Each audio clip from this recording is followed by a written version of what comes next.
Jazzy Joe's Vinyl Adventures. Okay, give me a beat.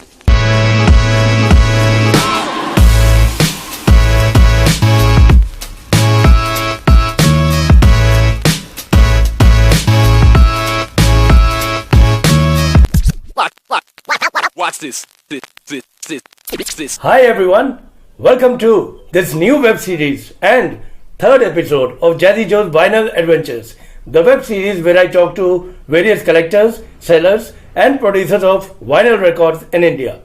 In every episode we will feature different lovers and promoters of vinyl records along with my tips about collecting vinyl records. This time we are talking to Ankur Malhotra, also known as DJ Spin Cycle, and Ashutosh Sharma, two childhood friends and vinyl lovers who started their own label in India, Amarrass Records, and were the first ones to venture into making vinyl for the Indian market after the companies stopped in the early 90s. Ladies and gentlemen, I am happy to chat with these two vinyl lovers and producers about their love for vinyl and about Amarrass Records. Amarrass was formed in 2009 with the mission to preserve the musical traditions from the deep interiors of India and to create structures for sustaining them into the future. Since then, Amarrass has recorded several legendary artists, developed artist identities, toured with them, and brought sustainability to an art form, the artists and their families. Previously, the presentation of these oral musical traditions that have been passed on from generation to generation was constrained to a select circle of academics, state-sponsored cultural festivals, and the traditional domains of patrons and the family villages in the state of Rajasthan. There were no quality recordings available and rare performances outside of the region. Amarrass has preserved the traditional art forms through recordings and albums, brought the music to wide international audiences, and provided new income streams and lifted entire families into improved economic positions that have improved their ability to access education, healthcare, and technology literacy. In service to its mission, Amarrass has produced more than 15 albums, many of them critically acclaimed, over 300 music videos published in the public domain, and toured musicians such as Laka Khan and Bama Boys across North America, Europe, and India. And as promised, ladies and gentlemen, here we are with the two guys who started making their own vinyl records in India. I am talking about Ashutosh Sharma and Ankur Malhotra, who's also a DJ like me, known as DJ Spin Cycle. Hi to both of you. Hello. Hi. Hey, Jazzy. How are you guys? Hi. How are you guys? How are you? All good. We're doing All well, good. thank you. So far, so Wonderful, good. wonderful. Survived the COVID crisis so far. Very true. Okay, I'd like to start with Ashutosh. Ashu, tell me your first experience with a vinyl record. Did your father get one at home? Did your uncle give you one? What was your first record, if you remember the record? And what was your first experience with a vinyl record? First time I heard it was at a friend's place, at a senior from school. वहीं आपके घर के पास B block में. So. Oh, okay. So that's when I kind of liked it, and eventually I was always keen to get a player. Somewhere down the line, I could afford one. फिर पहले. Okay, what year was this? What year was this, Ashu? This I'm talking about over around 25 odd years ago. Oh, wow. Okay. So that time I could just afford एक वो कहीं से USA second hand मिला था. So that's what I got. A vinyl player with a CD player and double. So I could put all the vinyl also on tape and listen to stuff on the car. So you could record from the vinyl, you could put it on tape. So okay. That was. And do you remember your first vinyl? Do you remember which title it was? Well, the most excited of my first proper shopping for vinyl, I remember, was in Free School Street Okay. in California. Okay. And that day there were a number of records bought for the first time in that Okay. order. And the most exciting records on that evening that were bought was Live Dead, Grateful Dead, double LP, and another album, Blue Swala. So, Okay. I remember the first time we met, Ashu. I remember the first time we met. You took a record of Begum Akhtar from me.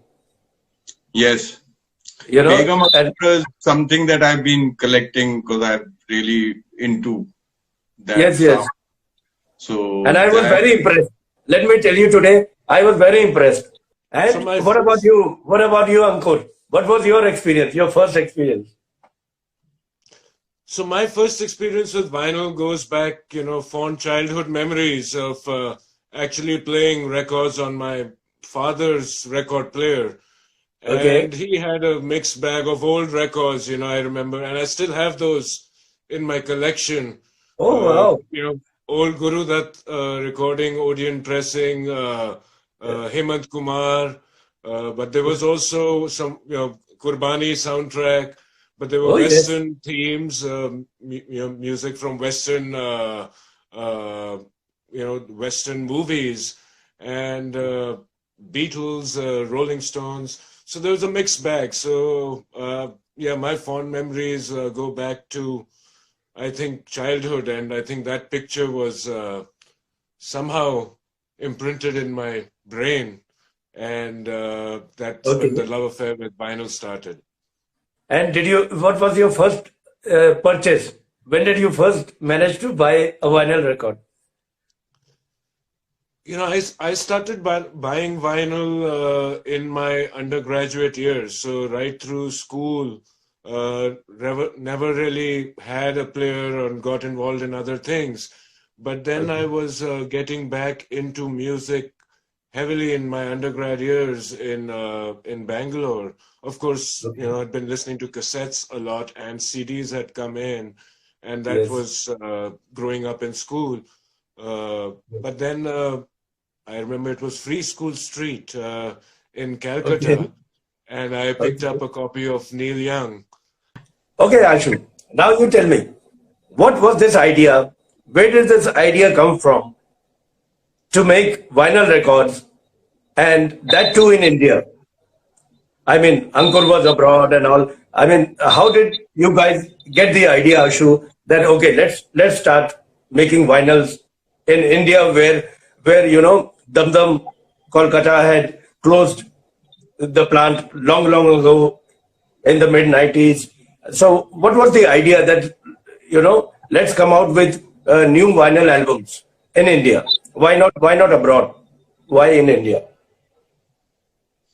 Well, I started the label in India. So we launched the label, and I mean, for us, that's the best sound. So as a record label, you want to put out the best sound. So that was the idea about, releasing music also on vinyl. It was a limited market, but that is the real sound. So that was basically the idea of getting vinyl here, and then making it started with the idea that there was we felt there is some demand, and we wanted to make records, and at any given point of time, the kind of music that we sell is not is going to sell as hotcakes or something. The kind of work that we do.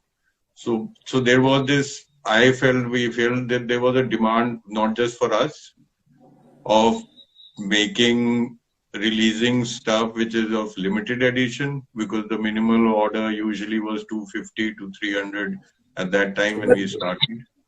Ankur, what is your viewpoint about that? How did you think that let's make records, and that too in India? Amarrass Records, and as the name says, there's a record in the name. So, and when we started the label almost 11 years almost now, 10 years we've spent You were the first guys. You were the first guys to make your own record albums away from the companies or soundtracks. So you were the first guys that I met who wanted to make records, and a lot of people thought it was very funny, that somebody wanted to make LP records at a time when digital was there and CDs were there, But I remember you were the pioneers. Yeah. So please. For us, by that time, when we starting the record label, we were all already madly in love with vinyl and with the medium, with its analog sound.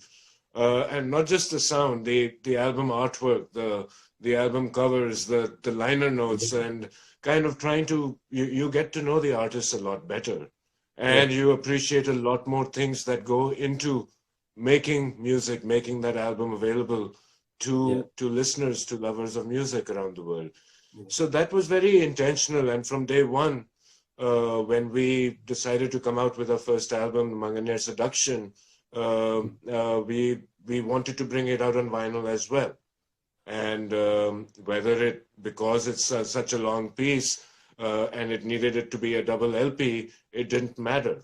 What mattered was bringing out that first album on vinyl. And we did that. Yeah, that takes me to my next question.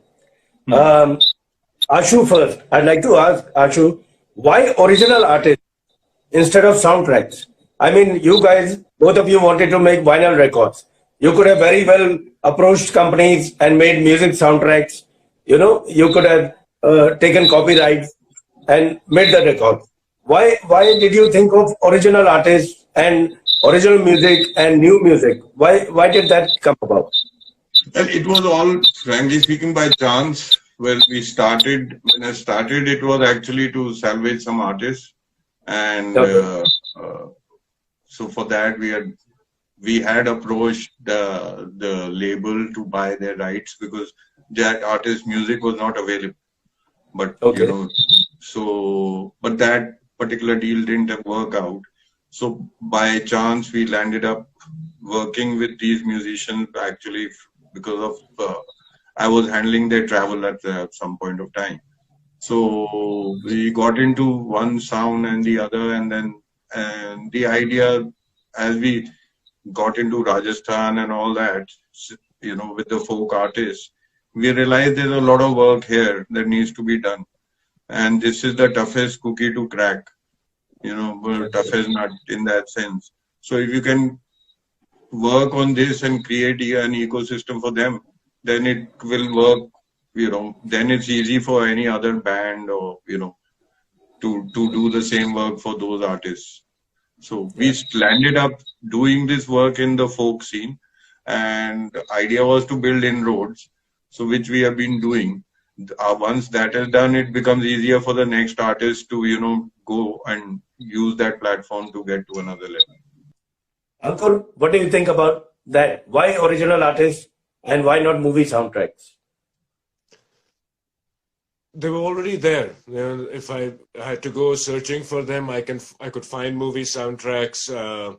I could find the big names, and that had been the problem. That's one of the reasons why we started the label, was because of this sense of frustration with finding other music. It was always the same old artists. So what about the blues musicians of India? I'm a big lover of American blues and blues from other parts of the world. But when we started thinking about Indian bluesmen or, the folk musicians, couldn't really come up with names. And that was kind of a matter of, it was an aha moment. It was a matter of shame, but it was also a big opportunity. It was a eureka moment. And that's why we started the label. And that was the reason why, one of the aspects for the label was also, these artists are not known. It's because the music is not available. So I think one of the activities that we took on seriously at the label was to start help building these artist identities and these artist legacies through their recordings. And so part of building those artist legacies and connecting these artists to uh, modern ways of consumption of music, whether it is streaming platforms, but it's also vinyl. Okay. Uh, this is something I wanted to ask both of you since a long time because this is something unique to you guys. You started with an album which was pressed abroad, but after that, you have been pressing your records in India. What was that decision about? Why? Because all the other people who are manufacturing records in India, they are getting them pressed from abroad, from Germany, Netherlands, UK. So why have you guys decided that you would press them yourself in India? What was that decision based on? Various factors. One is that the average pressing size numbers were huge, and we didn't want to invest so much in each album. We'd rather make, because this is not what we have is not a pressing facility. We have a cutting facility. So technically each one is a master. So they are like handmade, one in real time, that you're pressing cutting one at a time. So it becomes easy if you want to release, just come out with 20, numbers of one title. Then you can release 20 numbers, and if there is demand, you can cut a few more. So, Ankur, what do you think is better? Is it better to import from abroad, or what you guys are doing recently? Like Ashu said, that you have the freedom to make your own quantity. It can be 20 records, it can be 50, it can be 100. So, which you think is better? Well, there is no right answer to that, and both those options are absolutely great. And again, we run a small lathe, so we are just cutting one record at a time, as Ashu mentioned, and so that gives us the freedom to actually come out with these limited quantities where there's no point, or we don't have the funds or resources to come out with a big batch and then sit on it for several years waiting for it to sell. So here it is more like just-in-time manufacturing. I'm a mechanical engineer, so putting that analogy, it is more like the just-in-time manufacturing here versus, or even a small batch processing versus doing a mass production. And also the long-term aim is also to open it up for other indie musicians who want to, who want to release their new album, but also can just afford 30, 30 LPs or pay for that kind of production and not pay for 200, 250 and import them and the entire exercise of it all. Okay, well. Now, next question I'd like to ask is, what was your experience of your first album, Manganiya Selection, especially with such a big ensemble? That was not a one artist or a two artist thing. You had such a big ensemble, and I remember you did the Delhi show, having such a big stage and such a unique stage. What was that experience like, especially for your first album?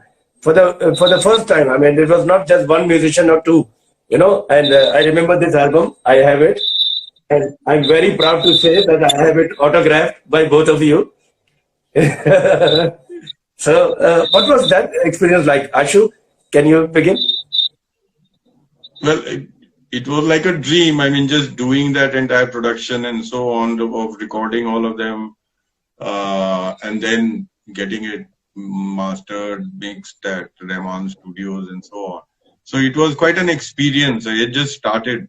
I had no clue about all this. So doing that exercise, going there and trying to even understand because I have no knowledge technical or whether it's rag or anything else as far as music is concerned.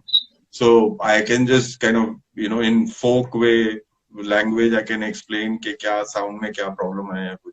So for me, it was an amazing experience just learning through that, like 2 days in the studio, mixing, mastering, all that.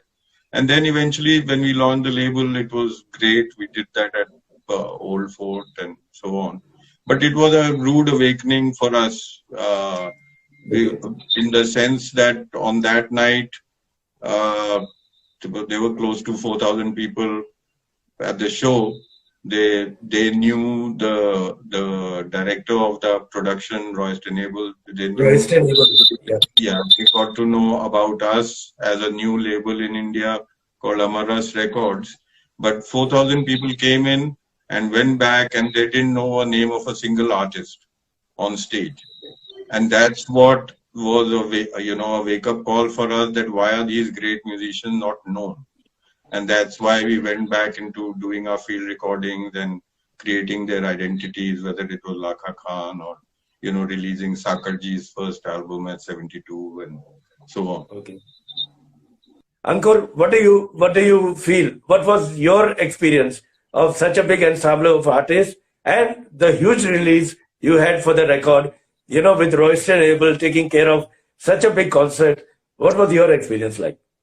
The first word that comes to mind was it was a surreal experience. Okay. And, with this concert, it was the first album we were coming out on the label, and it was also on this double LP.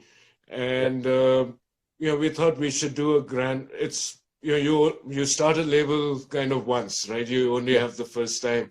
And for us, it was like, okay, we can come out with this album, but nobody knows the artist or whatever, so we have to do a show. And turns out Manganya Seduction is almost 40 people on stage with another equivalent number backstage to build the stage and to make the production happen. And we ended up renting Purana Killa in Delhi. Yes, that was the venue. Iconic old fort in Delhi. So and a beautiful setup. A beautiful setup, like the cover of the record that I have here, like I showed you before with your great autographs. I'm proud to have this. And you recreated this. You recreated this live on stage, at the Purana Killa. I remember, that how you started your first release and you had such a huge production. I was very, very impressed. Your passion, both of your passion came through. It came through as not only a commercial release, but as a passionate release. And it was very, very encouraging for all of us vinyl fans. It was a point of discussion, and we were very, very excited that here are two chaps, whom nobody knew about. Since both of you were in your own worlds, and suddenly you come on the scene and you make such a big impact, such a passionate impact. I remember it was an amazing, way to introduce yourselves. And since then, both of you, I think, have come through with about 14 albums, some of them on vinyl, 4-5 of them on vinyl. And as you've shown, all experimental vinyl, you've done 10 inches, you've done clear records, you've done different things, but I was very, very impressed, with the way that both of you came into the music world in India. Let me say that on record. Thank you, and I'm glad it has had a lasting impression. Wonderful. And the next question, don't feel bad, Ashu. I'd like to direct to Ankur, because, ladies and gentlemen, Ankur is also a DJ like me. He is known by the name DJ Spin Cycle, right, Ankur? Correct. So, yes. So what is your angle as a DJ? What do you think? Vinyl better, or it doesn't matter? Digital or vinyl, it doesn't matter. As a DJ. See, as my name says it, all Spin Cycle. So it's all about spinning vinyl. And and not the washing machine spin cycle, though. That's also good vibrations. Yeah. But I started DJing pretty much for house parties. We used to DJ on cassettes back in high school days, Very and for true. I started on college cassette. Yes. on college years, and but once I moved to Madison and had a turntable, one of the first things I did when I was able to afford to was buy a record player here and start building the collection, and then started throwing house parties, and those started growing bigger and bigger and bigger, and in the mid 2000s or mid 2000s, I think sometime, started DJing more publicly, and then started doing club shows, then started doing radio since 2007, and all of this was playing just vinyl. So for Oh, me, okay. I know where my heart lies. I know. It's I love vinyl. I've got more than 12,000 records in my collection, and I'm still looking for more.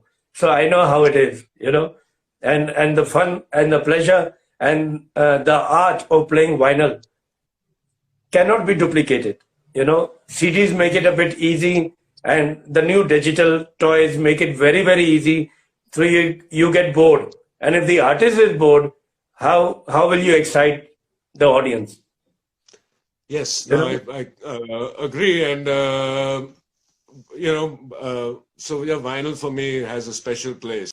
Ashu, I'd like to start with you, and at the end, I want to ask you, what do you think after all these years, after starting off with the Manganiyat seduction, what do you think is the future of vinyl in India? Well, it's just growing. It's only going in the right direction.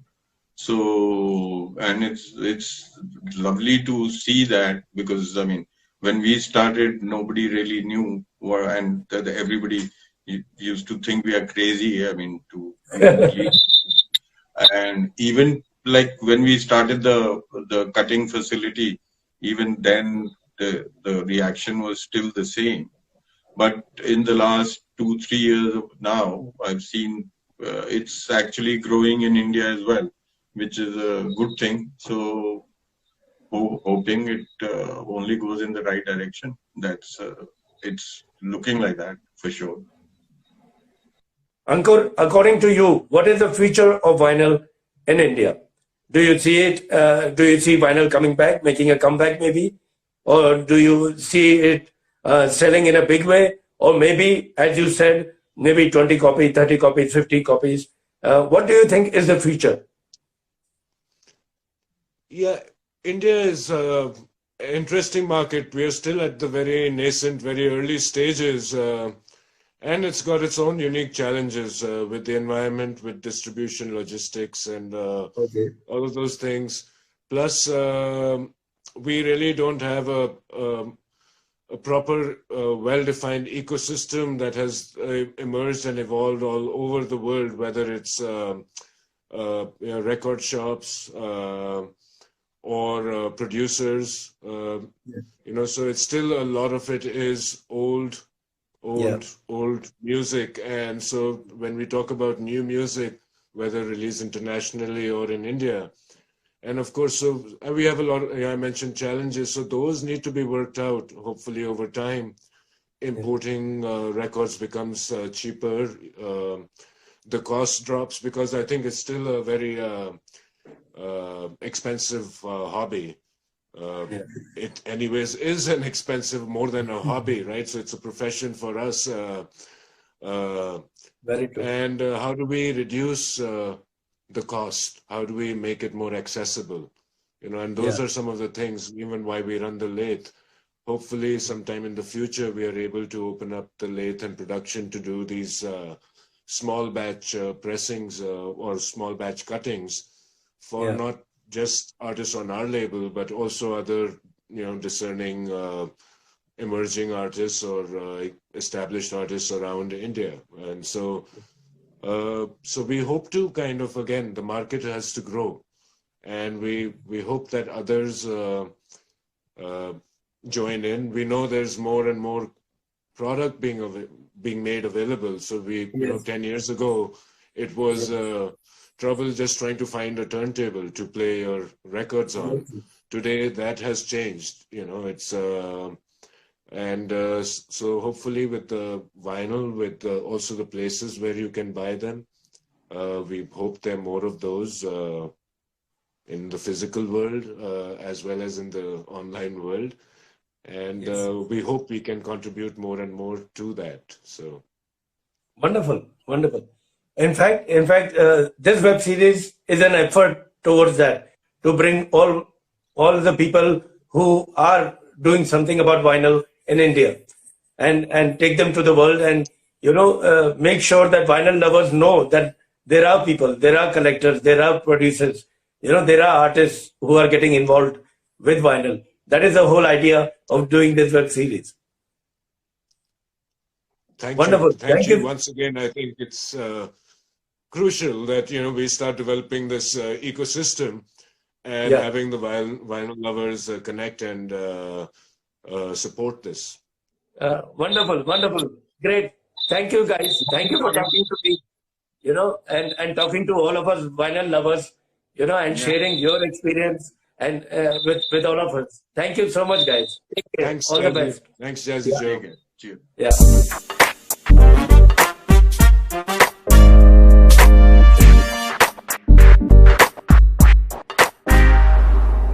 And now, time for the collector's tip of this episode for new vinyl collectors.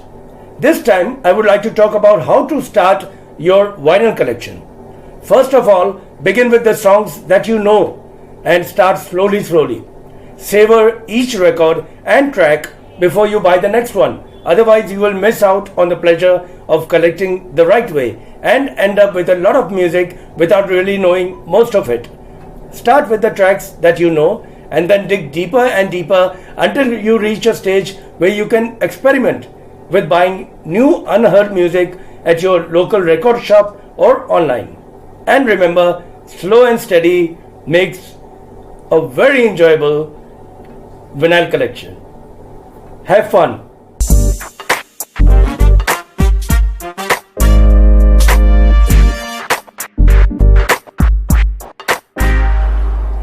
And now we come to the end of this episode featuring Amarrass Records.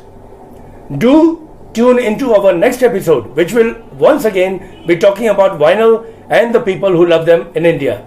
I hope all of you enjoyed this episode, and if you did, please subscribe to the channel and like and share this video so that others can appreciate vinyl too. You can also send any questions, suggestions or feedback to the email jazzyvinyl@yahoo.com. For my vinyl collector friends, happy collecting, and for everyone else watching, thanks and hope to see you in the next episode. Till then, take care and long live the vinyl.